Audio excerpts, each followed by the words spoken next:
Okay, we're going to talk about Hellsing Ultimate, which is just a masterpiece. Someone mentioned before in the Trigon review, which I think is important to note, is that I believe there was influence of Vash the Stampede in Alucard's design, which makes sense because both characters have long red capes. They both use, well, Vash has one main gun, but they use similar style guns, and there's a whole like even elements to that as well. They're both overpowering characters, although Alucard is definitely not a friendly guy compared to Vash the Stampede, and their goals are obviously different, but similar design. That's one thing I wanted to mention. So the housing, the major plot of it, it's pretty straightforward, which is one of the best parts about the story. And it's simply that so there's an organization called Helsing, and they defend England from all sorts of creatures, mostly vampires. And their main weapon is Alucard, a vampire who has been around for a long time and seemingly impossible to kill. I'd say immortal, but they keep saying in the story, no one is truly immortal. But anyways, Alucard is this overpowered vampire who basically can kill anybody, anything. And throughout the entire story, each episode is basically a scenario that gets, I guess, created, and then there's a main guy who's responsible for it, who's working for a major organization called Millennium. Which, if that sounds familiar, that's because in Gungrave, there's also an organization called Millennium. So I guess the name Millennium, I guess people like using that in the name of their organizations because that's what was happening here. Anyhow, so he fights all these really powerful, enhanced vampires and also human beings with the ability to regenerate their bodies, which were, I guess, invented by modern science and I guess magic's powers as well. They don't entirely explain that, but I really don't care because it's not that's not this kind of show. Anyway, so Alucard is what's cool about him is that every single episode you get to see him of what more he can do because he has locks on his body. Every time he fights, he always says, how many should I, remove before I go into combat? And obviously, at the end, you see them all. I know there's no spoilers, but like, yeah, you get to see. It's kind of like Naruto when Guy Sensei, he fights with the I'm trying to remember. I think it's the gates, and he obviously reveals more as he goes through, and then in the end you get to see him do all of them. It's the same thing here with Alucard. Every time he fights, he removes a little bit of the lock of his abilities, and then you see how it is at the end, and that's why the last 3 episodes are insane. And that's saying something because like every episode is insane. The conflicts they can be really small or large, but the amount of buys that pile up in this show is insane. I was thinking like maybe doing a kill count for this story because there'd be, oh my god, so many dead buys. I would imagine the last episode it must have been thousands. I didn't quite hear exactly how many they said were like fighting between the Vatican soldiers, the Iscariot, obviously the Nazis, which is never part of the story too. Zombie Nazis, vampire Nazis. I'm not sure you can say that on stream, but whatever. You know what I'm talking about. So that's like the crux of it. Basically, each episode kind of has like there's a bigger story going on, but in the meantime, you see Alucard just laying waste to people. And usually it's vampires, but there was one time where he actually was killing human beings. And I like how when he says Ceres, which is a good transition to that character, she's his, as he calls her, police girl. And she was basically minding her own business, helping her fellow men take down vampires. Well, she didn't know they were vampires, but she was investigating something as a police officer. And all of her men were turned to ghouls, and she was going to be killed, turned to a ghoul as well. But the guy wanted to do, I think he wanted to rape her first. So thank God that didn't happen. Alucard fired a bullet right through her chest, killing the ghoul, and then he turns her into a vampire. And there's a whole subplot about why he did that, and ultimately Ceres' untapped potential, which is another interesting plot of the story. But anyways, like I said, he was fighting with Ceres because she didn't want to kill innocent people. And Alucard was saying, or she didn't want to kill people. They were not innocent. They were coming to kill them. And Alucard was saying, look, it's kill or be killed. That's just how it is. Okay. If you can't handle it, I mean, that's how our situation is. I know because they're used to killing vampires, which is, they're undead anyways. But when it comes to humans, Ceres wasn't entirely okay with that. And slowly she kind of not loses her humanity, but she kind of comes closer to becoming a vampire. And she constantly fights between like, should I drink blood, not drink blood? If I drink blood, I'll become a full vampire and then I'm no longer human. And part of me wants to retain my humanity. So there's a lot of deep elements there. And there's a lot of philosophy too with the main character, the main villain, I should say, the general and the major, and how he talks about like why he does what he does. Some of it to me was maybe a little over the top hyperbolic, but still, for an anime that's basically about a vampire who kills everyone in his wake, with cool powers and powerful weapons. I like the deeper parts of the story when you actually want to break it down.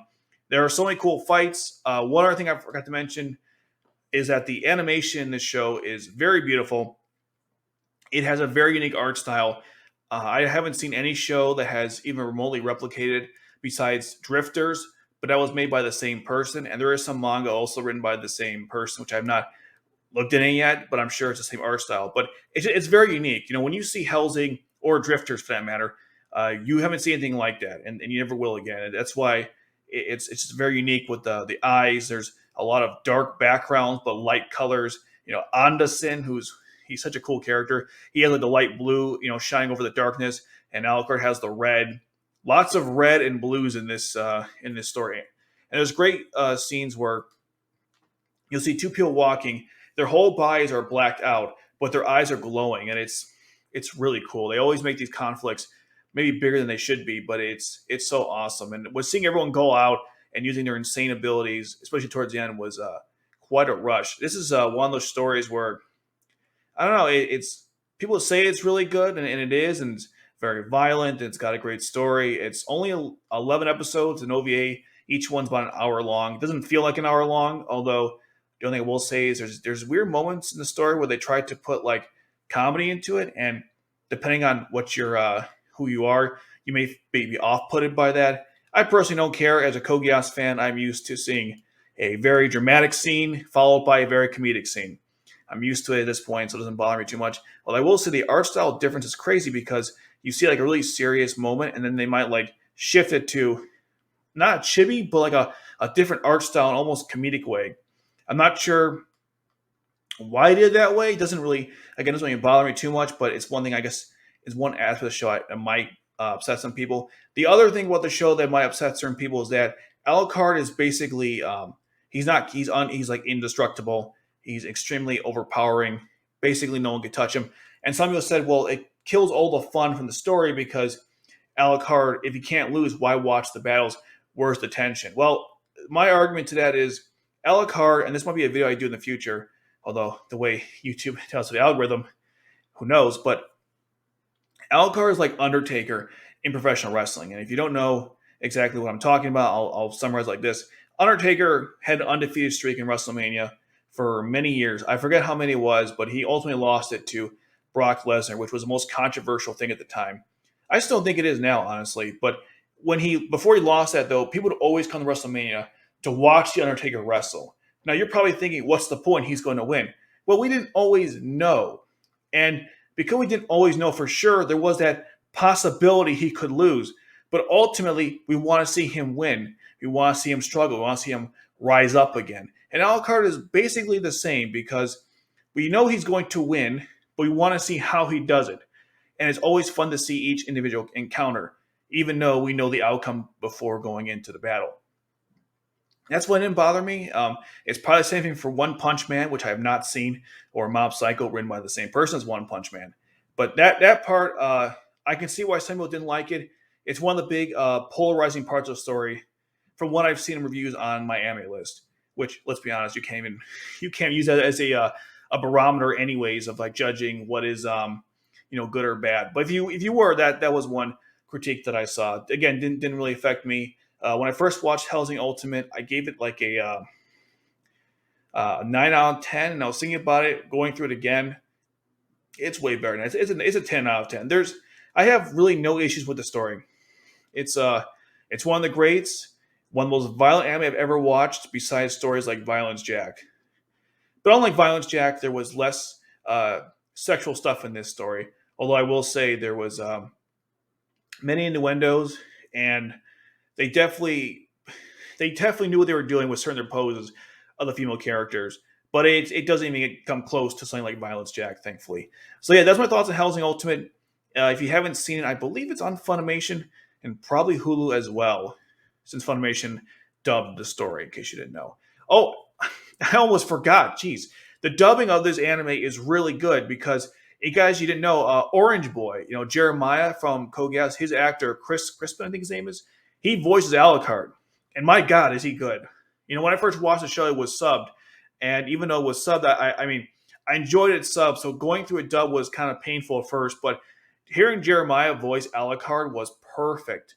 I completely forgot that. And the guy who voiced Tenma and Joshiro voiced Walter, and there were other voice actors too, which I was listening to. They're like, oh wait, I know that person. So the dubbing is actually very good. I think the sub is still better, but seeing Orange Boy play Alucard is it's a match made in heaven. That's the last point I wanted to make about Hellsing. But yeah, great show. Definitely watch it if you haven't, which I'm sure you guys have.